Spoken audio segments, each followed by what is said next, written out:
ইমামে আদম আবু হানিফা আলাইহি রাহমাতুল্লাহ রিদওয়ান বলেন, বাবা আপনার 3 নাম্বার প্রশ্ন হলো এটাও যে আল্লাহ পাক আল্লাহ তাআলার চেহারা এখন কোন দিকে, তাই যদি আপনি জানতে চান একটি মোমবাতি কিনে আনুন। আনলেন একটি মোমবাতি কিনে আনার পরে আব্বা আমার মোমবাতিটা জ্বালিয়ে দেওয়া হলো। মোমবাতিটা যখন জ্বালিয়ে দেওয়া হলো, বন্ধু আমার তার সীসা উপরের দিকে, কোন মানুষের দিকে আপনার কিনা তার সীসাটা নাই। ইমামে আজম বলেন, সামান্য 1 টাকার একটি মোমবাতি, তার যদি সীসা চতুর্দিকে হয়, আমার আল্লাহ তামাম জাহানের পালন কর্তা, তারও চেহারা সকলের দিকে। প্রশ্নের উত্তর হয়ে গেল, মুসলমানদের ঈমান বেঁচে গেল, খ্রিস্টান ধর্ম গ্রহণ করতে হলো না। যদি বলুন সুবহানাল্লাহ। 8 বছর বয়স থেকে মুসলমানদেরকে ইমামে আজম শিক্ষা দিতে আছেন। আব্বা আমার এতটুকুই নয়, ইমামে আজম আবু হানিফা হুজুর রাহমাতুল্লাহ আলাইহি এমন ইবাদতি ছিলেন বাবা। আর কয়েকদিন পরে আপনি রমজানের রোজা রাখতে পাবেন সোনামানিক। রমজান মাস আমাদের সম্মুখে, যুবকের এই রমজানুল মুবারক মাস যখন আপনার এসে যেত, ইমামে আজম আবু হানিফা হুজুর একটি মাসে 61 বার কোরআন মাজিদ খতম করতেন। কিভাবে করতেন বাবা? সারা রাত ও নবীরা শিকানেরা ভালো করে মাথায় রাখুন বাবা, ইমামে আজম আপনার কিনা 1 পায়ে 15 পারা কোরআন তেলাওয়াত, আবার বাম পায়ে আবার 15 পারা কোরআন তেলাওয়াত, সারা রাতের ভিতরে 2 রাকাত নামাজে 1 খতম কোরআন তেলাওয়াত করতে।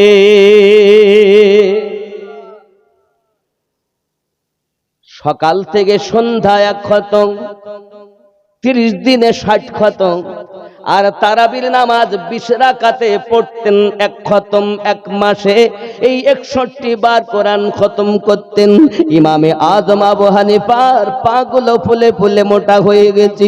মহান আল্লাহ পাকের দরবারে 2খানা হাত তুলে বলতেছেন, মালিক আমার, আমি ইমামে আজমকে মানুষ না বানাইয়া যদি জঙ্গলের গাছের পাতা বানাইয়া দিতেন, আয় আমার রব, আয় আমার স্রষ্টা, জঙ্গলের পশুরাও, জীবেরা, অবলা জীবগুলো আমি পাতা বলে আমাকে খেয়ে নিত। ময়দানে মাহশারে কিয়ামতের দিন ইমামে আজমকে হিসাব দিতে হতো না, আল্লাহ কাঠগড়াতে দাঁড়াতে হতো না। এ আমার সোনামানিকেরাও, এত ইবাদত যার জীবনে, তিনি যদি এমন করে আল্লাহ পাকের কাছে রোনাজারি করে, রে বন্ধু, আমাদের ইবাদতের কোনো ঠিকানা নাই, আমাদের কোনো রিয়াজাত বান্দাগি তেমন নাই, আমরা কেমন করে আশা করি জান্নাতে যাব? হে যুবক, ইমামে আজম আবু হানিফা রাদিয়াল্লাহু তাআলা আনহু এমন ব্যক্তি ছিলেন জগতের বুকে, তিনি যখন মদিনাতুল মুনাওয়ারায় হজের জন্য পৌঁছিয়েছেন বাবা, মদিনাতুল মুনাওয়ারাতে প্রত্যেক ব্যক্তিকে 40 ওয়াক্তের নামাজ আদায় করতে হয়। আদব এই মাদ্রাসা যে আপনি ইমামে আজম নামে করেছেন, তো বাচ্চাদের মধ্যে আদব দিবেন, আগে শিক্ষা পরে দেন, আদব আগে দেন। ইমামে আজমের আদব দেখেন। মদিনাতুল মুনাওয়ারায় 3 দিন থাকেন তিনি, প্রত্যেকের জন্য 40 ওয়াক্ত নামাজ। ইমামে আজম 3 দিন 15 ওয়াক্তের নামাজ পড়ে চলে আসেন। আব্বা আমার ইমামে আজম নোমান বিন সাবিত রাদিয়াল্লাহু তাআলা 3 দিনের বেশি থাকেন। ভক্তরা বলছেন, হুজুর আপনি, এই জন্য তো শ্রোতারা বলে বক্তাদের ঘোরানোর ফিরানোর আছে, আপনার জন্য 3 দিন, আমাদের জন্য 8 দিন। অনেক সময় অনেকে বলে না, মৌলবীদের ঘোরানোর ফিরুনের আছে গো, তাহলে ওরা জানে না তাই বলে। আসলে কি সত্যি? তা নয় বাবা, এটা কোনো কথা নয়। আব্বা আমার ইমামে আজম বলতেছেন, বাবা শরিয়াতের হুকুম হলো 8 দিন থাকো, কমপক্ষে 40 ওয়াক্তের নামাজ তাকবীর উলা সহ আদায় করতে হবে। মসজিদ নববীতে তাকবীর উলা সহ 40 ওয়াক্তের নামাজ, 8 দিনে 40 ওয়াক্ত। তারপর আপনি 12 দিন, 14 দিন, 15 দিন, 20 দিন, যতদিন পারেন আপনি থাকুন। কমপক্ষে 8 দিন আপনাকে থাকতেই হবে, এটা হলো বিধান।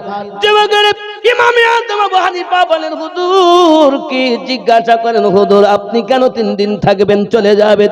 ইমামে আযম বলেন, বাবা রে, আমি ইমামে আযম 3 দিন পর্যন্ত পেশাব না করে, পায়খানা না করে থাকতে পারি রে বাবা। 3 দিন পার হয়ে গেলে আমি ইমামে আযমের পেশাব করার প্রয়োজন হয়, পায়খানা করার প্রয়োজন হয়। আমি ইমামে আযম চিন্তা করি, যে দেশে আমার রাসূলুল্লাহ শুয়ে রয়েছেন, যে দেশে আমার দয়াল নবী ঘুরে বেড়িয়েছেন, আমি ইমামে আযম নগণ্য গোলাম, আমি কেমন করে ওই দেশে পেশাব পায়খানা করি? বাবা রে, 3 দিন পার হয়ে গেলে আমি ইমামে আযম মদিনা ত্যাগ করে অন্য শহরে চলে গিয়ে পেশাব পায়খানা গুলো করি। বাবা, ইমামে আযম বলেন, বাবা গো, তোমাদের জন্য হলো ফতোয়া, আর আমি ইমাম আযম যেটা করি সেটা হলো তাকওয়া।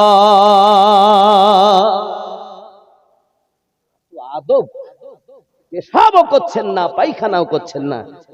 3 দিন যদি কোনো ব্যক্তি পেশাব না করে, তাহলে উনি খেয়েছেন কেমন, পান করেছেন কেমন? আব্বাজি আমার সোনা মানিক, খুব ভালো করে ব্রেনের ভিতরে রাখুন। ইমামে আযম আবু হানিফা নোমান বিন সাবিত রাদিয়াল্লাহু তাআলা আনহু, তিনি জগতের বুকে এসে পীরি মুরিদি করেছেন। এই পীরি মুরিদি যখন উনি করেছেন, ওনার পীর মুর্শিদের নাম হলো হযরত ইমামে জাফর সাদিক রাদিয়াল্লাহু তাআলা আনহু। ইমাম জাফর সাদিকের পিতার নাম হযরত ইমাম মুহাম্মদ বাকর রাদিয়াল্লাহু তাআলা আনহু।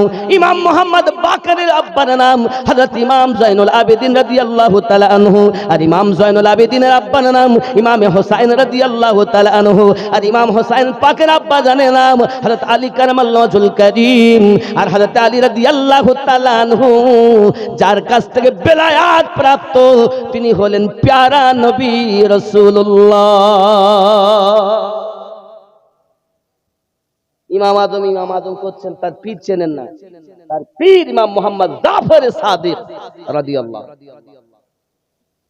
অনেকেই বলছে, হুজুর পীরেরা কি কিছু নিবে, পীরেদের দরকার আছে নাকি? দুনিয়ার মোল্লাদের কথা জিজ্ঞাসা করো না বাবা, আল্লাহ পাকের কাছে বলুন। আল্লাহ পাক আল্লাহ তাআলা জানিয়েছেন, বিসমিল্লাহির রহমানির রহিম, মাইয়াহদিল্লাহু ফাহুয়াল মুহতাদি। আমি আল্লাহ যাদের হেদায়েত দান করি তারা হেদায়েত প্রাপ্ত হয়। ওয়া মাইয়ুদলিল, আর আমি আল্লাহ যাদের পথভ্রষ্ট করি, ফালান তাজিদা লাহু ওয়ালিয়াম মুরশিদা। পথ প্রদর্শক আউলিয়াকে মুর্শিদ রূপে পাবে না। মুর্শিদ পেল যারা, হেদায়াতে থাকলো তারা। যাদের মুর্শিদ নাই, আল্লাহ তাদের হেদায়াত দেননি। এজন্য মুর্শিদ ধরুন। মুর্শিদ কেমন হবে? যে মুর্শিদকে পেলে আল্লাহ পাওয়া যাবে, মুর্শিদকে পেলে নবী পাওয়া যাবে। এ আমার জওয়ান যুবকেরা, ইমামে আযম আবু হানিফা হুজুরকে জিজ্ঞাসা করা হলো, হুজুর আপনি তো বড় জ্ঞানী মানুষ, আপনি বড় আলেম মানুষ, আপনি তো বড় সুফি মানুষ, আপনার এখন বয়স কত বলুন? ইমামে আযম বলেন, আমার বয়স 2 বছর। কয় বছর? 2 বছর বয়স। তো 2 বছরে কি হবে? আপনি আমাদের সঙ্গে ঠাট্টা মজাক করছেন? আমরা দেখতে পাচ্ছি আপনার 2 বছর বয়স নয়, আপনার দাড়ি সাদা, আর আপনি বললেন। ইমামে আযম বলেন, বাবা আমার বয়স, জন্ম নিয়েছি যবে থেকে আমার বয়স 68, 66 বছর আমার হেলায় নষ্ট হয়ে গেছে। 2 বছর আমি ইমাম জাফর সাদিক হুজুরের কাছে বায়াত গ্রহণ করে ইসলামের হাকিকাত বুঝেছি, আল্লাহর মারেফাত বুঝেছি। আমার যুবক, জ্ঞান হলো 2 রকম। এক হলো ইলমি শরিয়াত, মাদ্রাসায় পাওয়া যাবে, স্কুলে পাওয়া যাবে, ইউনিভার্সিটিতে পাওয়া যাবে। আর একটি জ্ঞান হলো ইলমে মারিফাত। এই 2 জ্ঞানে যিনি জ্ঞানান্বিত, ওই ব্যক্তি হলো প্রকৃত জ্ঞানী। যাকে তাকে জ্ঞানী বলল না। আমার জওয়ান যুবক সোনামানিকেরা, এতটুকুই নয়, ইমামে আজম আবু হানিফা হুজুর এমন তাকওয়াদার ছিলেন, এমন ইবাদত বান্দাগি করতেন বাবা সোনামানিকেরা আমার, ইবাদতের তুলনা ছিল না যার। পৃথিবীর সরজমিনে আল্লাহ পাকের ইবাদত করেছেন, আমরা তো ইবাদত করতে পারিনি বন্ধু। উনি ছিলেন কাপড়ের ব্যবসাদার জগতের বুকে। এমন সময়তে আপনার কখনো টুপি সেলাই করতেন বাবা, কাপড়ের একটা দোকান ছিল ওনার। এমন সময় কর্মচারীকে ডাক দিয়ে বলছেন, বাবা কর্মচারী রে, আয় বাবা কাপড়গুলো হিসাব করে লে, আয় বাবা আমার ক্যাশ বাক্সের টাকাগুলো গুনে লে। ক্যাশ বাক্সের টাকা এবং আপনার কিনা কাপড়গুলো হিসাব করে করে সব কর্মচারীকে বুঝিয়ে দিই। উনি বলছেন, বাবা একটা কাপড়, একটা করে দুইটি কাপড়, এক জায়গায় করে দুই জায়গায় বিধা রয়েছে। বিধা বোঝে? বিধা বিধা খাম খাম, আমাদের দিকে বলে নাল ফোড়, ওই দিনাজপুরের দিকে শুনেছি এটাকে বলে উভান, আর আপনারা বলছেন খাম। বুঝতে পারছেন? একই জিনিস, ভাষা কতটা দেখেন। আমাদের দিকে নাল ফোড়, দিনাজপুরের দিকে উভান, আপনাদের এখানে খাম। একটু সুতো মোটা হয়ে থাকে না, দুই এক জায়গায় কাপড়ে দেখেন না সুতো মোটা, একেই বলছে খাম। বাবা এই দুটি কাপড় 5 করে 10 টাকা কম দামে বিক্রি করবে, আমি চলে গেলাম, এসে আবার হিসাব করে নেব। ঠিক আছে হুজুর আপনি যান, আমি আছি। উনি যখন চলে গেলেন, কাপড় চোপড় ব্যাপার আপনার এসেছে, খরিদ্দার খরিদ করে নিয়ে চলে গেছে। উনি দীর্ঘক্ষণ পর উনি যখন দোকানে এসেছেন, ক্যাশ বাক্সের টাকা হিসাব করতেছেন, কাপড়গুলো হিসাব করতেছেন, 5 টাকা করে 10 টাকা বেশি হয়, এপিট টিপিট করে বারবার গুনতেছেন, 10 টাকা বেশি হয়। রে বাবা কর্মচারী কি করলি, টাকা কেন বেশি হয় বলতে পারিস? কর্মচারী বলেন, হুজুর আপনি যে আমাকে 5 টাকা করে 10 টাকা কম দামে দুটি কাপড় বিক্রি করতে বলেছিলেন, সেটি আমার মনে ছিল না, আমি অন্য কাপড়ের ন্যায় কাপড় দুটো বিক্রি করে দিয়েছি।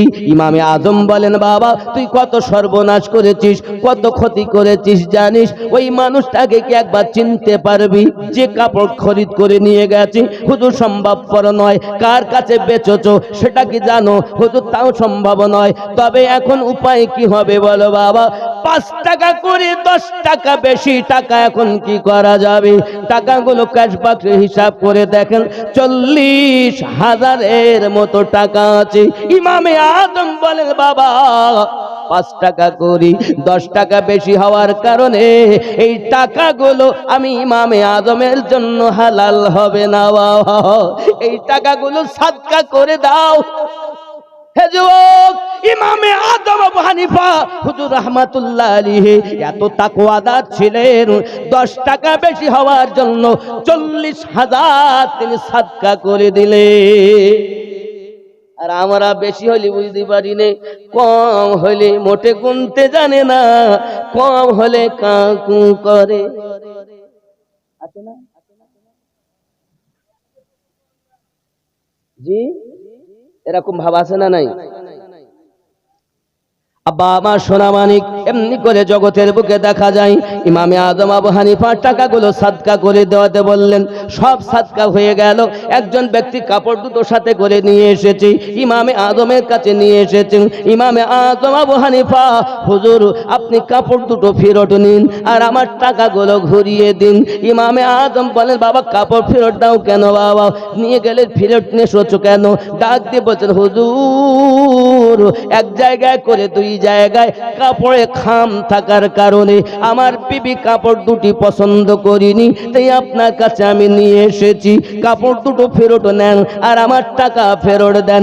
ইমামে আজম সঙ্গে সঙ্গে চোখের পানি ফেলে কান্না শুরু করে দিয়েছেন, টুকরে টুকরে কাঁদতেছেন। বাবা তুমি টাকা ফেরত নিতে চাচ্ছ, কাপড় ফেরত দিতে চাচ্ছ, কি এটাই হলো অপরাধ? কাপড়ে দুটি জায়গায় কাটা রয়েছে, দুটি জায়গা খাম রয়েছে।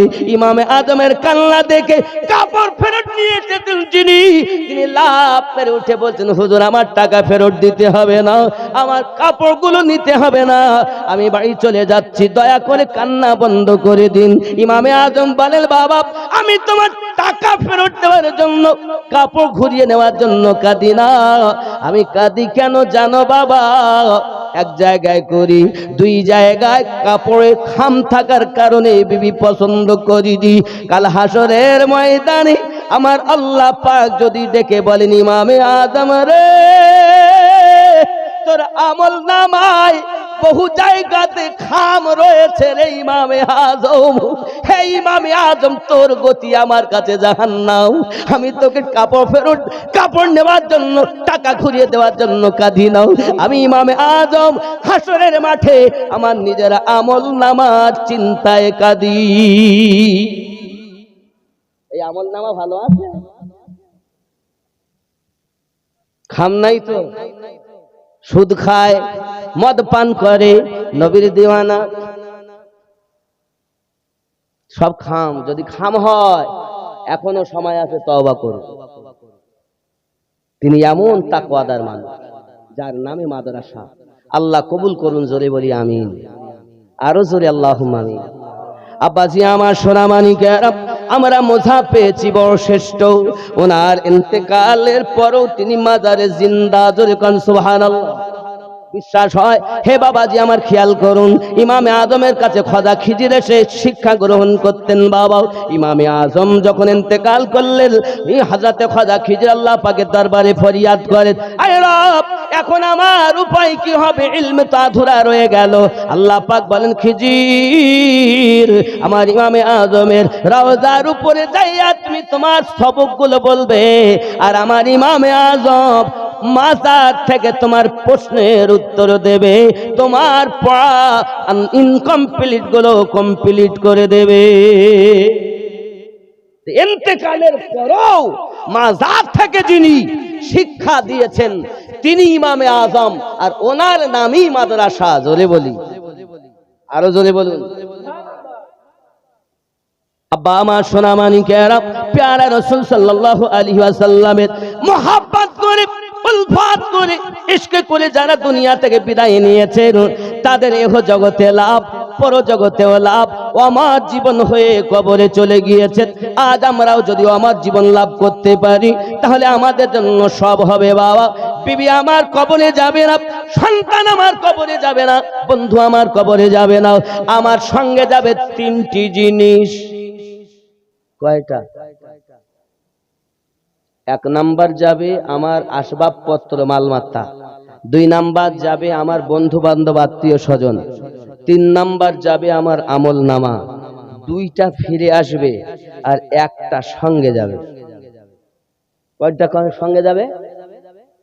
কোনটা সেটা? ভালো হলেও যাবে, খারাপ হলে যাবে না মনে হয়, না খারাপও যাবে? খারাপ ভালো যাহা আছে সবই সঙ্গে যাবে। এখন আমরা যদি কবরে যাই কি উপায়? হে বন্ধুরে খেয়াল করুন, প্যারা রাসূল সাল্লাল্লাহু আলাইহি ওয়াসাল্লাম সাহাবায়ে কেরাম রিদওয়ানুল্লাহি তাআলা আলাইহিম আজমাইনগণকে নিয়ে ও বক্তব্য রাখছেন আর বলতেছেন, ও আমার সাহাবায়ে কেরাম জেনে রাখো প্রত্যেক ব্যক্তিকে কবরের ভিতরে চাপ দেওয়া হবে, প্রত্যেক ব্যক্তিকে কবরে চাপ দেবে, ঈমানদারকেও চাপ দিবে, বেঈমানও কবরে চাপ দেবে। সঙ্গে সঙ্গে সাহাবায়ে কেরাম রোনাদারি শুরু করেছেন আর একটা প্রশ্ন করতেছেন, তাই যদি হয় তাহলে আপনার সন্তান ইব্রাহিম হুজুরের কবরে, ওনার মাজারে কেমনি করে কবরে চাপ দিয়েছি, কবর কি তাকেও আযাব দিয়েছে, কষ্ট চাপ দিয়েছে? সঙ্গে সঙ্গে নবী পাক বলেন, হ্যাঁ হ্যাঁ তাকেও কবরে চাপ দিয়েছে। তবে জেনে রাখো ও সাহাবায়ে কেরাম, ঈমানদারের চাপের ভাব হলো আলাদা, বেঈমানের চাপের ভাব হলো আলাদা। আমার আপনার নবী পাক বলেন, চাপ হলো এমন, মা জননী যখন সন্তানগুলোকে দুধ পান করায়, এই দুধ পান করাতে গিয়ে আদর করে মা সন্তানকে বুকে চেপে ধরে, ঠিক আল্লাহর নেক বান্দা বান্দি যখন কবরে যাবে, কবর তখন তাকে চাপ দেবে, সোহাগ ভরা আদর করে চাপ দেবে। আর বেঈমানের জন্য এমন হবে, ডাইনের হাড্ডি বামে, বামের হাড্ডি সামনে, সব কবরটা সংকীর্ণ হয়ে যাবে, একে অপরের ভিতরে প্রবেশ করবে। জেনে রাখো সাহাবায়ে কেরাম, কবরের মধ্যে তিন্নিন নামে 99টি সাপ কবরে দেওয়া হবে। ওই সাপগুলো একটা একটা সাপের 9টা করে মুখ রয়েছে। 99টি সাপ তার কবরের ভিতরে দংশন করবে, খাবলে খাবলে খাবে। একটি একটি সাপের 9টা মুখ, 891টা মুখ দিয়ে ওই কবরবাসীকে আপনার কামড়াতে থাকবে। প্যারা রাসূল সাল্লাল্লাহু আলাইহি ওয়াসাল্লাম এই যখন কথা বলেছেন, অদৃশ্যের সংবাদ বলেছেন, এই 3 দিন সপ্তাহের কথা আমার রাসূলে পাক বলেছেন, তার মধ্যে যদি একটি সাপ দুনিয়ায় এসে নিঃশ্বাস ফেলে দেয়, কোনো ফসল জন্ম নেবে না। এত বিষ, এত বিষ। 99টি সাপ, 9টা করে মুখ। সাপের নাম হলো তিন্নিন। কি সাপ? তিন্নিন। নবী পাক বলেন এটার প্রতি ঈমান আনা ওয়াজিব। এটা হলো রাসূলে পাকের ইলমে গায়েবের খবর। জোরে বলুন, আরো জোরে বলুন। আব্বাজি আমার সোনা মানিক, খুব ভালো করে বুঝুন। তাহলে ওই সাপ যদি আমাদের কামড় মারে কি হবে? কয়টা সাপ? 99টা। একটা সাপের মুখ কটা? 9টা। রাসূলুল্লাহ বলেন 99, তাহলে 99কে যোগ করে 891টা মুখ। জাহান ওই মৃত ব্যক্তির কবরে কামড়াবে। কাকে?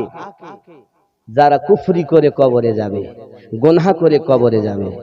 বন্ধু থাকবে না, কোন আত্মীয় থাকবে না। আব্বা, ওই কবরের আযাব থেকে যদি বাঁচতে চান, মনে করবেন না যে আমি এসেছি আর আমার কবরে যেতে হবে না।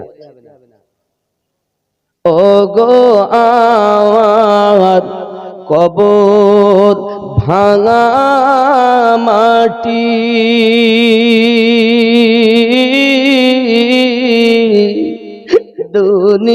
দুনিয়ার সব মায়ার পিছনে তোমাকে জেনেছি খাঁটি।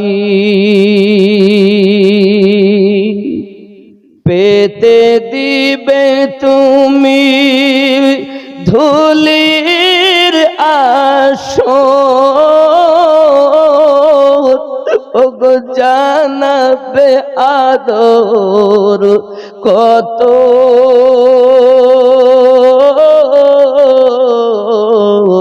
তোমারি বুকে শুয়ে পড়িব চির জনমের মতো। রবে না সেদিন পিতার আদর, মায়ের স্নেহের চুম,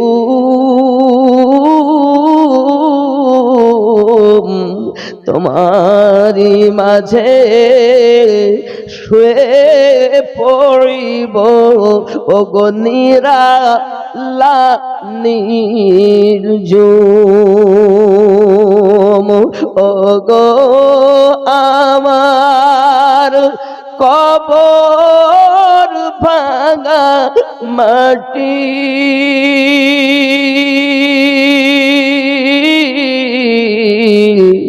দুনিয়ার সব মায়ার পিছনে তোমাকে জেনেছি খাঁটি।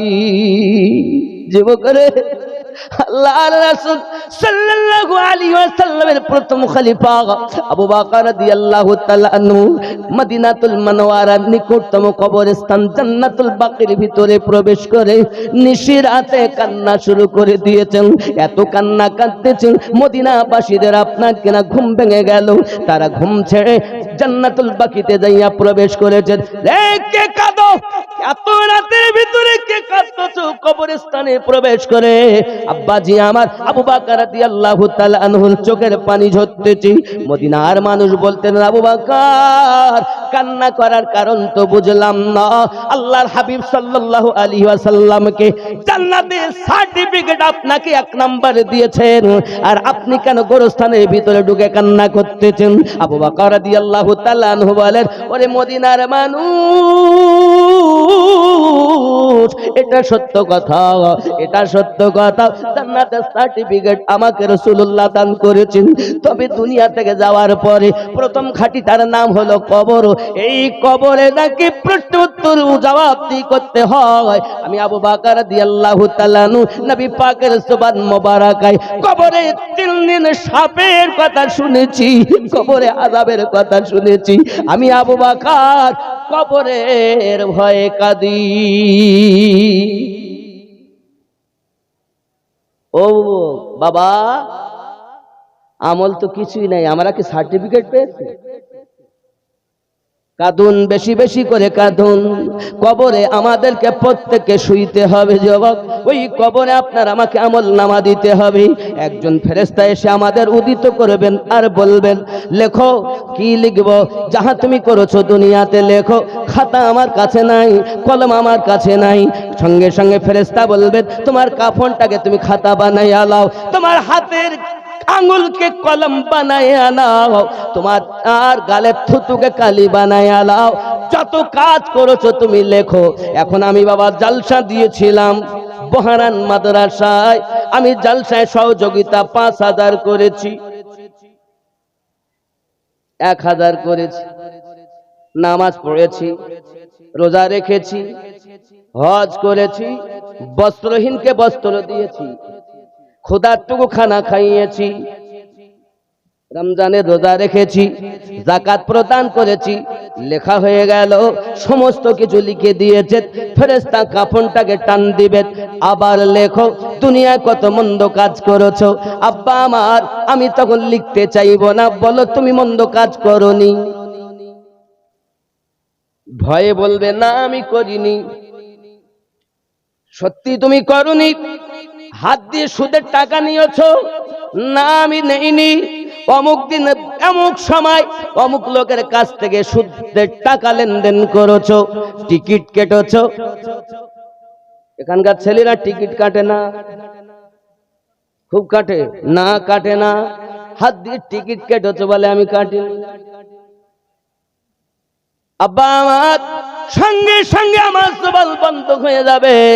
হাত কথা বলবে, চক্ষু কথা বলবে, পা কথা বলবে, কান কথা বলবে। সাক্ষীগুলো ভালো না খারাপ? কথা বলেন না কেন? এ কার হাত? আমিনুদ্দিনের হাত তো? আপনার হাত আপনার, চক্ষু আপনার, কান আপনার, কিন্তু হাত তো আমার হলে তো আমার পক্ষে সাক্ষী দেবে। তো কবরে গিয়ে বলছেন, আয় আমার রব, আমি টিকিট কাটতে চাইনি, আমিনুদ্দিন আমার দ্বারাতে অমুক জায়গা তো অমুক জায়গায় টিকিট কেটেছি। আয় আমার রব, আমি সুদের টাকা লেনদেন করতে চাইনি। আমি মেম্বারের মেয়ের সঙ্গে আপনার কুকর্ম লিপ্ত হওয়ার জন্য রাতে হাত ধরে তাকে আপনার কিনা নির্জনতায় নিয়ে গিয়েছিলাম, আমি নিয়ে যেতে চাইনি, আমিনুদ্দিন জোর করে নিয়ে গিয়েছে। আল্লাহ, আমি হাত তার সাক্ষী, চক্ষু বলে আল্লাহ আমার দ্বারায় দেখেছে, জবান আপনার কিনা জবান বন্ধ, কান কথা বলবে আল্লাহ আমার দ্বারাতে তার কথা শুনেছে। হে যুবক, এই আঙুল দ্বারাই কত তুমি ফেসবুক চালাচ্ছ, সিনেমা দেখতেছো, একবার খেয়াল করে দেখো। চোখ দাঁড়াতে দেখো, হাত দাঁড়াতে সরাও, কান দাঁড়াতে শোনো, পা দাঁড়াতে চলে চলে যাও। এই সাক্ষীগুলো কিন্তু খারাপ না। সাক্ষীগুলো ভালো না খারাপ? অস্বীকার করা যাবে? আমি আমিনুদ্দিন 24 পরগনা থেকে আসছি। তো বলে স্বামী কেমন বিবি জানে, তার বিবিও জানে না আমি এমন গুনাহ করি। আছে না নাই? মানুষের কাছে লুকিয়ে গুনাহ করি আমরা। যুবক আমার, হাত যদি আমার হয়, হাত দ্বারাতে আল্লাহ বালাতে হবে, চক্ষু দ্বারাতে আল্লাহ বালাতে হবে, কান দ্বারাতে আল্লাহ বালাতে হবে, পা দ্বারাতে আল্লাহ বালাতে হবে। যদি আপনার অঙ্গ প্রত্যঙ্গকে আপনার গোলাম বানাতে পারেন, তখন মদিনাওয়ালা বহারান জমিনে এসে দিদার দেবে। কত সাল নবী পাবো? হ্যাঁ পা কথা, কত লোক গেল মুখে শুধু নবী নবী করলো, মুখে বললে কাজ নাই। নবী আছেন, ডাক শোনেন। কোথায় আছেন? জানের থেকে। সূরা আহজাব আয়াত নাম্বার 6। রব্বে করিম বলেন, বিসমিল্লাহির রহমানির রহিম, আন-নাবিয়্যু আওলা বিল মুমিনিনা মিন আনফুসিহিম। প্রত্যেক মুমিনের জানের থেকে আরো নিকটে নবী রয়েছেন। এখন মুমিন হবে যারা, নিকটে মানবে তারা, আর মুমিন হবে না যারা মদিনাতে নবীকে মানে তারা। নামাজ যখন পড়ে তখন বলে আসসালামু আলাইকা আইয়ুহান নবিয়্যু, এই নবীর উপরে দরুদ ও সালাম। আর নামাজ থেকে বাইরে এসে বলে আমি বহরানের মাটিতে, নবী মদিনার জমিনে।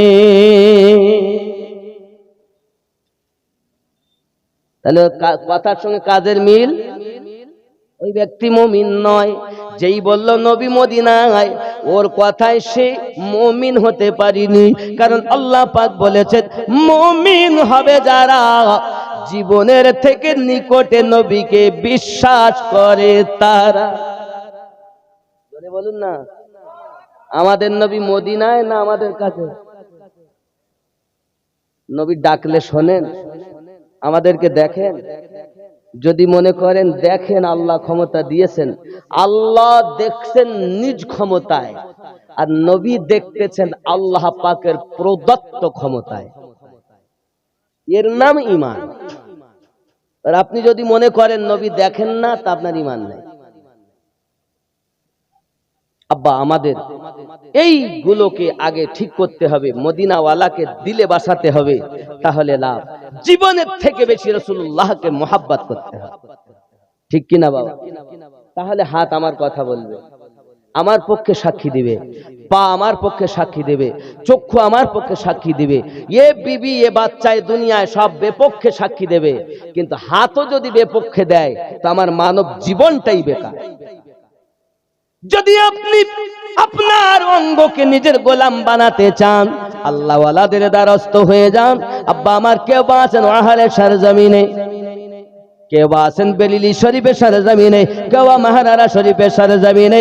এক কথায় আল্লাহ ওয়ালাদের কাছে চলে যান, যারা কলব স্পেশালিস্ট ডক্টর, তাদের কাছে আমাদেরকে যেতে হবে। এহ জগতে লাভ, পর জগতে লাভ হবে। কথা বুঝতেছেন? দুনিয়ায় কেউ কারো নয়, সব আপন আপন স্বার্থে ভালোবাসে। আর নবী পাক আমাদেরকে বিনা স্বার্থে মোহাব্বত করেন। জোরে বলি আল্লাহুম্মা আমিন। আরো জোরে ইয়া রাসূলুল্লাহ। ও গো চাঁদ, তুমি বলে দাও আমার নবীজি কোথায়? জোরে হবে, আরো জোরে। ও গো চাঁদ, তুমি বলে দাও আমার নবীজি কোথায়? কোথায় গেলে পাবো নবীকে? পাক নবীজির রওজায়। ও গো চাঁদ, তুমি বলে দাও আমার নবীজি কোথায়? জোরে হবে। আপনাদের আওয়াজ কমে গেল, একটু জোরে ইয়া রাসূলুল্লাহ, আরো জোরে ইয়া রাসূলুল্লাহ। কারা মারা মায়েরা?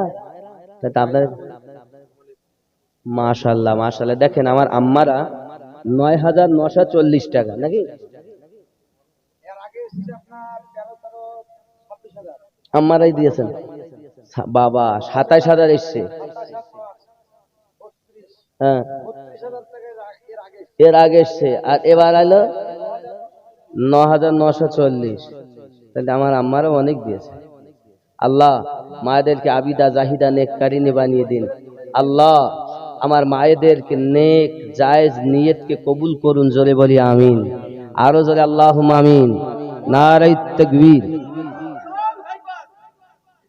বহরানের মাটির জমিনের আওয়াজ এমন হওয়া তো উচিত না, মোহাব্বতে হবে। নারে তাকবীর। দেননি। আপনারা কি মায়ের সন্তান না? গাছের তে পড়েছেন না মায়ের মাধ্যমে এসেছেন? মায়ের জন্য, মায়েদের জন্য তাকবীর। নারে তাকবীর। মনে হচ্ছে সব মায়ের সন্তান, মোহাব্বতে। আল্লাহ রসুল বলেন মায়ের দিকে মায়ের নজরে তাকালে কবুল হজের সওয়াব নামায়ে আমলে দান করা হয়।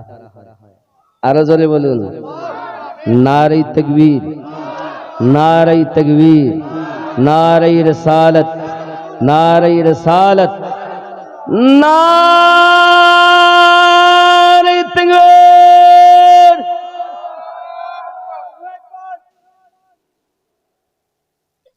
তাও কমপ্লিট হয়নি, 90% হয়েছে, 10% এখনো বাকি। ওই রাস্তার লোক মোটে দেয়নি। ওরা বলতেছে ওরা দেখতে দেখ, আমরা কেন দেব? বাবা আপনারাও তো আমাদের সঙ্গে, তাকবীর মোহাব্বতে দেওয়া লাগবে। দিবেন তো ইনশাআল্লাহ? আল্লাহ যারা তোমার শানে জোরে তাকবীর দেবে আল্লাহ তাদের গোপন রোগ ভালো করো। আল্লাহ তোমার হাবিবের নামে যারা উচ্চ রবে তাকবীর দেবে তাদের রোগ ভালো করো। মোহাব্বতে তাকবীর। নারে তাকবীর। যত আওয়াজ সব খুলুন আর বলুন নারে তাকবীর।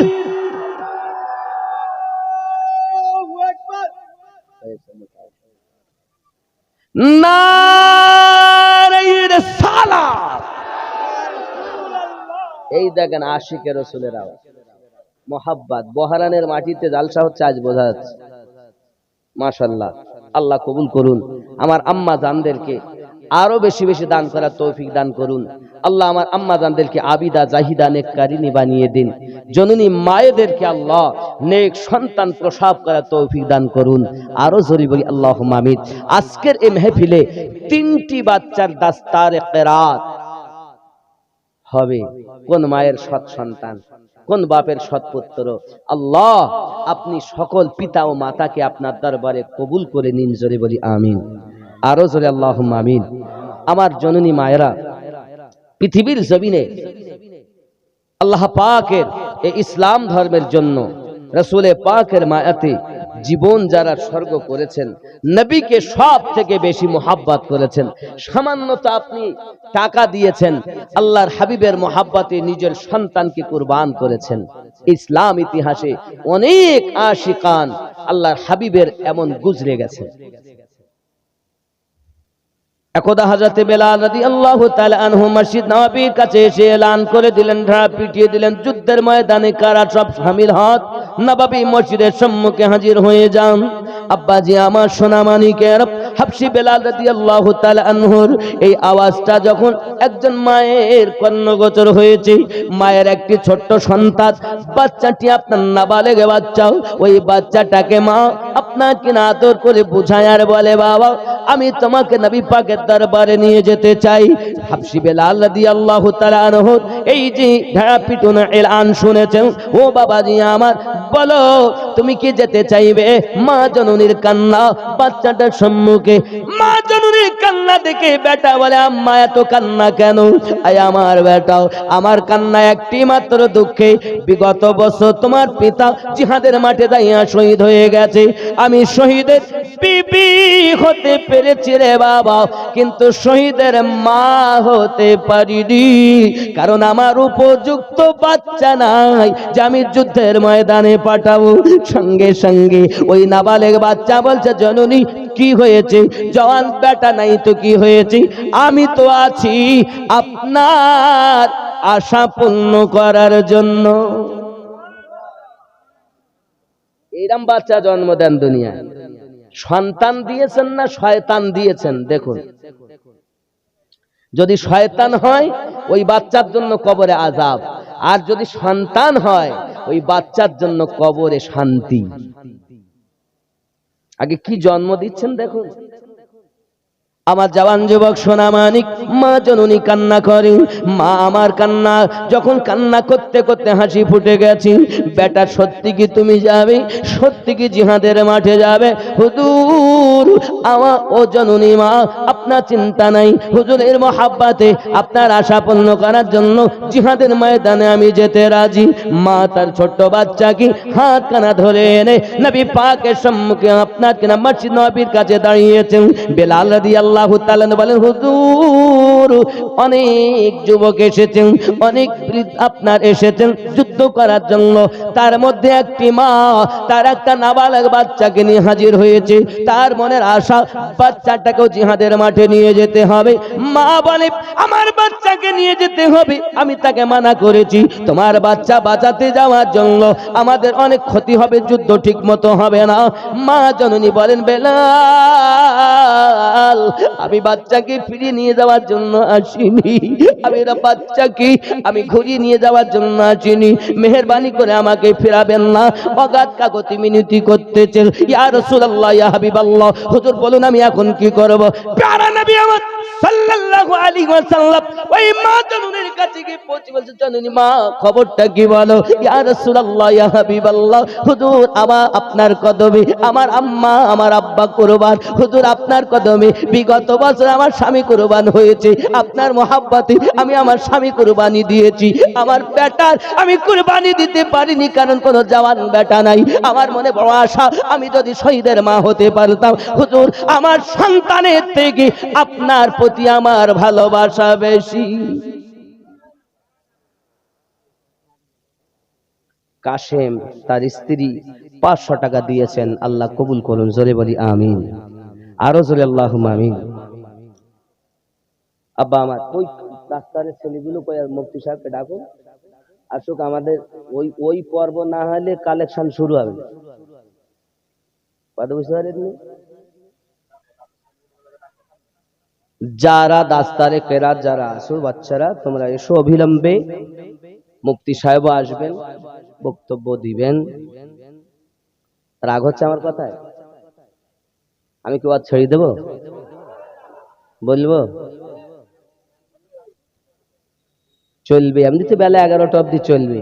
আমাদের সেক্রেটারি সাহেব বলছিলেন যে আমাদের শুক্রবার যদি না হতো তো জোহর বাদ পর্যন্ত আমাদের দোয়া খায়ের হয়, কিন্তু যেহেতু শুক্রবার, এর জন্য আমার 11। আপনি দিলেন? আপনার নাম কি? সভাপতি সাহেব মাদ্রাসা না জালসা? না আমি তা বলিনি, বলছি আপনি মাদ্রাসার সভাপতি না? ও মাদ্রাসা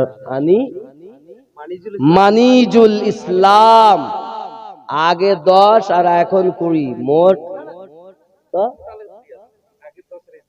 ও আগে 10 আর এই 10, মোট 20, তাহলে 20,000 হলো। আপনারা খুশি না বেজার?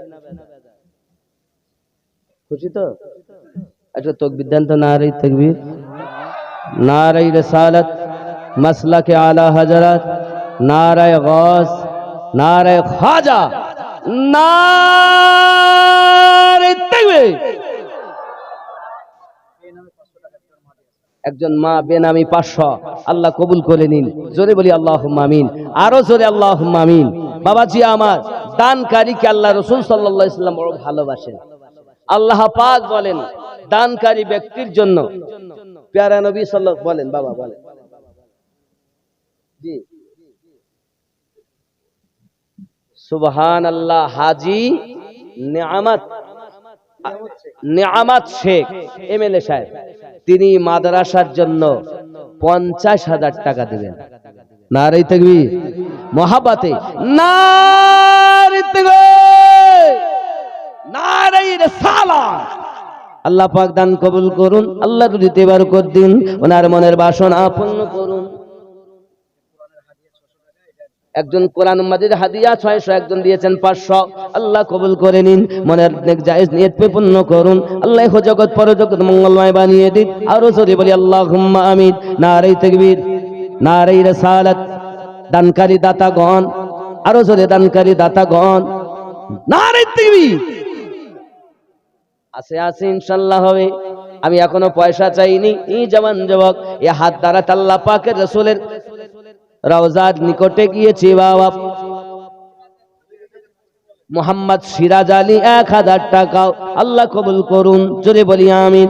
উস্তনে হান্নানা জি মেম্বারে আপনাকে না যে থাম্বার ভিতরে ভরা উস্তনে হান্নানাকে তো সইতে পারিনি, তবে মনে করুন এটা হলো রডের মধ্যে লোহা আছে, যদি থাকে এটা খোল ফাঁপা, কিন্তু এরকম দেওয়ালের ভিতরে উস্তনে হান্নানা দেওয়ালটাকে হাত দিয়ে ছুঁয়ে এসেছি, খানায় কাবা হাত দিয়ে ছুঁয়েছি, গেলাপ ধরেছি হাতে। আপনার জন্য দোয়া হবে আল্লাহ পাক যেন আপনাকে আমাকে নবী পাকের সাচ্চা গোলাম বানায়া নেয়।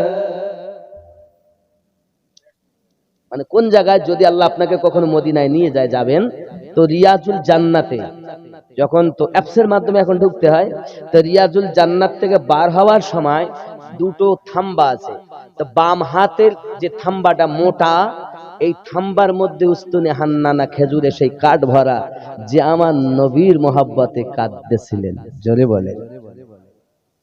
এটা খেয়াল রাখবে যদি আল্লাহ নিয়ে যায়, বাম সাইডই ভরা আব্বা আমার যে নবীর মোহাব্বতে কেঁদেছে। একটা কাঠ যদি কাঁদে, আর আমরা তো মানুষ, আমরা কাঁদি, মানুষের মতো কেঁদেছে সে। বন্ধুরে আমার জননী মা নবী পাকের দরবারে আরজি জানাতেন, হুজুর আমি শহীদের বিবি হয়েছি কিন্তু শহীদের মা হতে পারিনি।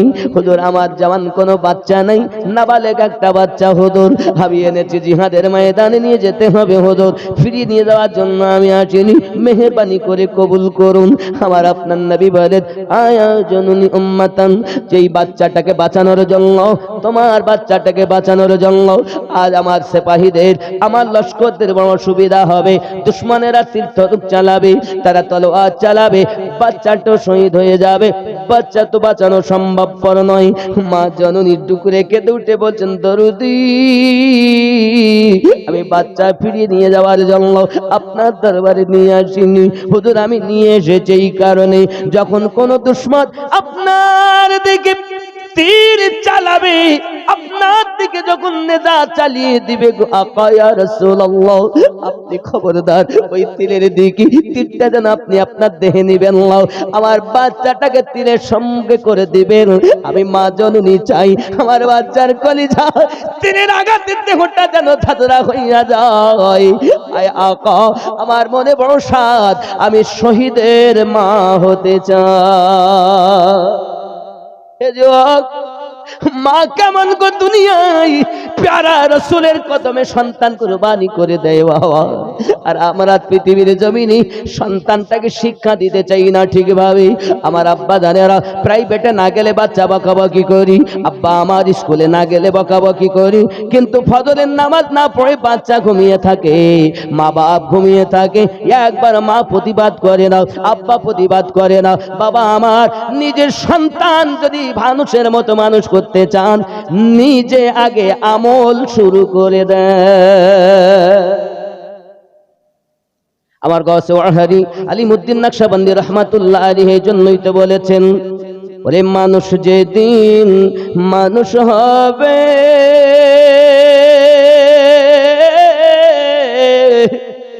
মানুষ সেদিন আল্লাহ পাবে রে,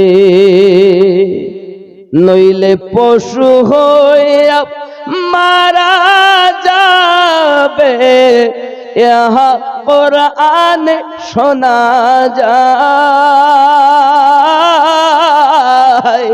দয়াল খোদা তুমি কে জানবে তোমার পরিচয়, মানুষ কোলে জন্ম নিয়ে জানি না মানুষ হয় কোথায়, কে জানাবে তোমার পরিচয়। আল্লাহুম্মা সাল্লি আলা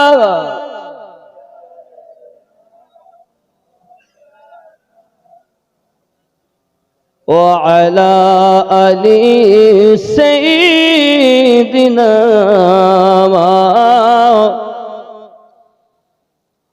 বন্ধুরে প্রেম যখন হইয়া যায় প্রেম হলে তার ভাব কিন্তু আলাদা হয়ে যায়।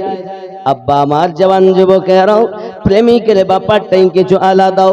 প্রেম অন্তরে যাদের একবার গেঁথে যাবে, জীবন দিবে কিন্তু প্রেম ছাড়বে না বাবা।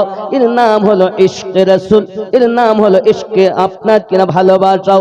আব্বাজি আমার সোনা মানিকের খুব ভালো করে বুঝুন, প্যারা নবী নূরুন আলা নূর নবী সাল্লাল্লাহু আলাইহি ওয়াসাল্লাম মক্কার জমিনে রব্বে কারীমের কালামুল্লাহ শরীফ তেলাওয়াত করছেন বাবা। এই তেলাওয়াত করা দুশমনরা পর্যন্ত আপনার তেলাওয়াত শুনতে আসতো বাপ। আবু জাহেলের মতো দুশমন নবী পাকের তেলাওয়াত শুনে সারা রাত মুগ্ধ হয়ে থাকতো। আবু জাহেলের বিবিরা তেলাওয়াত শুনে মুগ্ধ হয়ে থাকতো, দুশমনের দল তেলাওয়াত শুনে মুগ্ধ হয়ে থাকতো। যুবক, কিতাবের ভিতরে আসতেছে প্যারা নবী সাল্লাল্লাহু আলাইহি ওয়াসাল্লামের তেলাওয়াত এত সুন্দর, দুশমনদের কলিজা হিলে যেত।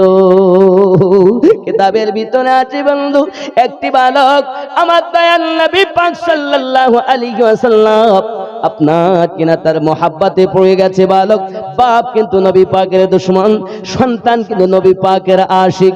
কেমন ভাবে আশিক হলো? নবী আমার রাস্তা দিয়ে যাবে, হে যুবক, ওই মা বলেছে, পিতা বলেছে, মুহাম্মদ সাল্লাল্লাহু আলাইহি ওয়াসাল্লাম রাস্তা দিয়ে যখন যাবে, বাচ্চারে তুই তখন মুস্তাফার গায়ে আপনার কিনা নোংরা ফেলে ফেলে দিবি, পাথর ছুঁড়ে মারবি, নোংরাগুলো গায়ে ফেলে দিবি, মুস্তাফা যেন ইসলামের তাবলীগ না করতে পারে। যুবক আমার, মায়ের কথা বাপের কথা শুনে সন্তানটি আপনার রাস্তায় দাঁড়িয়ে আছে। আমার দয়ার রাসূল ওই রাস্তা দিয়ে আপনার কিনা রওনা দিয়েছেন। মা এবং বাপের কথায় তার হাতে আছে, কাছে আছে পাথর, হাতে কিছু আছে নোংরা, মুস্তাফার গায়ে ফেলতে যাবেন। নবী আমার যে নিকটে এসেছেন, আমার নবী পাকের চেহারায় অদ্দুহা দেখেছেন, আর তার হাতের নোংরাগুলো হাত থেকে পড়ে গিয়েছে, অন্তরে প্রেম জমাট বেঁধেছে। আর পাথর মারে না, নোংরাও ফেলে না। হে যুবক, তাইবা বিশ্বাস 500 টাকা, আল্লাহ এ বাচ্চার হায়াত দারাজ করে দিও, আল্লাহ আবিদা জাহিদা নেককারিনী বানিও। 500 টাকা দিয়েছেন তাইবা নামে ছোট্ট একটি বাচ্চি। নারে তাকবীর, নারে রিসালাত, নারে রিসালাত। আল্লাহ দান কবুল করুন, জোরে বলি আমিন। আব্বাজি আমার সোনা মানিক, খেয়াল করুন, এখন ওই বালক আপনার কিনা প্রেমে পড়ে গেছে। পিতা বলে, বাবা রে, হে বাবা, রাস্তায় দাঁড়িয়ে থাকবি, মোস্তাফা এলে নোংরা ফেলবি। বাচ্চা তো ফেলা তো দূরের কথা, আব্বার কথা শুনে যায় বটে, কিন্তু কিছুই বলে না, খালি চেহারায় অদ্দোহা দেখতেই থাকি। আব্বা আমার প্রেম বৃদ্ধি হয়ে গেছে। একদিন দুই দিন যেতে যেতে বাচ্চা কিন্তু আর বাপের কথা শুনে রাস্তায় দাঁড়িয়ে থাকে না, খাওয়া দাওয়া বন্ধ করে দিয়েছে, আব্বা আমার চলাফেরা বন্ধ হয়ে গেছে। বিষয় কি রে বেটা, খাস না কেন? ভালো লাগে না। আব্বাজি আমার খাওয়া বন্ধ করে দিয়েছে, কারণ আশিক যখন হয়, মাসুক না পেলে আশিকের ভালো লাগে না। বাচ্চাটি কাঁদে, কোনো কথাই নাই, নির্জনতায় কাঁদে, চুপচাপ, কারোর সঙ্গে কিছু বলে না। মা জিজ্ঞাসা করলেও বলে না, বাপ জিজ্ঞাসা করলেও বলে না। ডাক্তারকে দেখিয়েছে, ডাক্তার কবিরাজ আপনার ডেকে এনেছি। ডাক্তার এসে বলে, কোনো তো রোগ আমরা খুঁজে পাচ্ছি না, তবে কেন খাওয়া দাওয়া করে না? বলে আমরা বলতে পারবো না, সব ফেল হয়ে গেছে। আস্তে আস্তে বাচ্চাটা আপনার কিনা খাওয়া দাওয়া বন্ধ করে দিই, এবার আপনার বিছানা ধরে দিয়েছে, আজ চলাফেরা করে না, আগে করতো এখন আর করতে পারে না। বাপ পেরেশান, বেটা কি হবে, তোর অবস্থা এমন কেন? একমাত্র তুমি আমার উত্তরসূরি, এই দৌলতের মালিক তুমি হবে, এলাকার মধ্যে আমি সম্ভ্রান্ত ব্যক্তি, আমার গতিটাকে তোমাকে সামলাতে হবে। তুমি যদি এখনই এমন হয়ে যাও, তাহলে আমার এগুলো কি দেখবে? বলে, পিতা তা বলতে পারবো না, তবে আমার দুনিয়ায় কিছুই ভালো লাগে না, পানি ভালো লাগে না, খাদ্য ভালো লাগে না, কিছুই ভালো লাগে না, কোনো মানুষের কথা যেন আমার ভালো লাগে না। বাপ পকার চেষ্টা করো, ডক্টর কবিরাজ দেখিয়ে কোনো ঔষধ পেলেন না, রোগ কোনো খুঁজে পাওয়া গেল না। বেটা মারা যাবে, মা জানে নিশ্চিত, মা কাঁদে, বাপ কাঁদে। বাপ এসে বলে, বেটা তোর অবস্থা তো খুবই খারাপ হয়ে গেল, আমি জানি বাঁচবে না। কবিরাজরা বলেছে তুই মারা যাবি, ডক্টরেরা বলেছে তুই মারা যাবি, একবার তোর শেষ যদি কোনো ইচ্ছা থাকে আমি তোর পিতা, আমাকে নির্ভয়ে বল, আমি তোর আশাটাকে পূর্ণ করে দেব। বেটা বলে আব্বুজি আমার আশা আপনি পূর্ণ করবেন মরণের আগে, কি করব বাবা বল। ওই বাচ্চাটি ডাক দিয়ে বলে আব্বুজি যদি আমার শেষ জীবনের মতো শেষ আশাটা পূর্ণ করতে চান তাহলে প্যারা রাসূলুল্লাহকে ডেকে আমার সঙ্গে একটু দিদার করাইয়া দেন। এ বাবা বাপাগের মতো গর্জন করিয়ার বলি কার জন্য কি করলাম, যে বাচ্চাটাকে পাথর মারার জন্য নোংরা গায়ে ফেলার জন্য আমি লালন পালন করে শিক্ষা দেই, ওই বেটা আজ তার প্রেমে পড়ে গেছে, বাঘের মতো গর্জন করে। বেটাটাকে মারবে অতি অবশ্যই, কিন্তু বেটাকে মারতে পারে না, তার একটাই কারণ, কারণ ওয়াদা করেছে শেষ ইচ্ছা পূর্ণ করবে বাবা। এখন প্যারা রাসূলের দরবারে সংবাদ পাঠিয়েছে, যাও না যাও না, নবী পাকের দরবারে পাঠিয়ে দেওয়া হলো। আব্বাজি আমার নবী পাকের দরবারে সংবাদ, ছোট আশিক আপনার একবার জনমের মতো তাকে দেখে যান। সুবহানাল্লাহ। ও বাবা, বাচ্চা যদি নবী আশিক করতে পারেন, কিন্তু আপনার আমার বাচ্চারা শুধু পাবজি এবং আপনার কি খেলে, ফ্রি ফায়ার খেলে, পাবজি খেলে, শুধু বলতে মার মার মার, এখানকার ছেলেরা খেলে টেলে না, ছোট বাচ্চা। বাবা আমার এখনো কথা ভালো করে বলতে পারে না। বাচ্চাটাকে আপনার কিনা মা জননী রান্না করে নিয়ে গেছে, ম্যাগি খাওয়াবে, অন্য খাবার খাওয়াবে, দুধ গরম করে নিয়ে গেছে, বাচ্চা খাবে না। বলে কেন? বলে আমাকে আগে মোবাইল দাও, মোবাইল চলবে তারপর গিলবে। এখানকার ছেলেরা এরম করে টরে না। বলে আমার জননী পেটে বাচ্চা যাওয়া থেকে তুমি সিরিয়াল দেখা বন্ধ করনি, সিনেমা দেখা বন্ধ করনি, আল্লাহর কোরআন মোতাবিক জীবন গঠন করতে পারোনি। রাসূলুল্লাহ বলেন সন্তানের চরিত্র ভালো হওয়ার জন্য মায়ের 3 ভাগ দায়িত্ব, আব্বার 1 ভাগ দায়িত্ব। বাচ্চাগুলোর ভিত গুলো যদি মজবুত করে দিতে পারে তার পিতা আর মাতা, ওই বাচ্চার উপরে ছাদ যখন দেবে, ভিত যদি মজবুত হয়, ওই ভিতের উপরে ছাদ দিলে ছাদে আর কোনো অসুবিধা হবে না, ভাঙার কোনো আপনার কিনারে থাকবে না, পড়ে যাবার কোনো গ্যারান্টি থাকবে না। আর ভিত যদি হয় দুর্বল, টিনের ঘর করতে হবে, ছাদ দেওয়া যাবে না। আপনি মনে করতেছেন আমি ভিত ভালো করেছি, দেখা যাচ্ছে ও নরমাল সিনেমাখোর, টিকিটখোর, সুদখোর, মদখোর, গাঁজাখোর, নাফরমান, সন্তান নাই, শয়তান জন্ম দিয়েছে।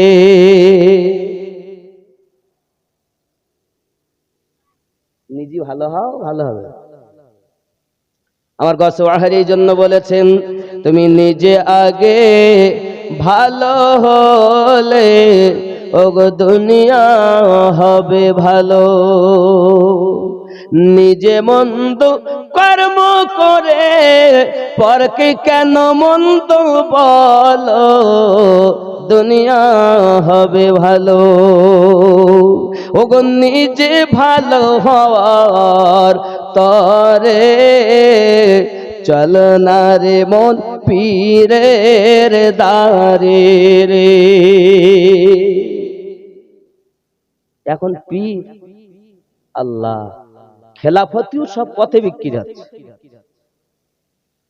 যাত্রার খেলাফত উপযুক্ত না হলে খেলাফতের যোগ্য। কাম, ক্রোধ, লোভ, মোহ, মৎসর্য বিলীনই করতে পারেনি খেলাফত। তরিকতের মাল নাই ওর কাছে, কথা বুঝতে পেরেছেন? খেলাফত দেওয়া যাবে শরিয়াত অর্ডার করে, কিন্তু ভিতরই তার আল্লাহ বলে না। ওর কাছে বায়াত হলে আপনি কিছু পাবেন না।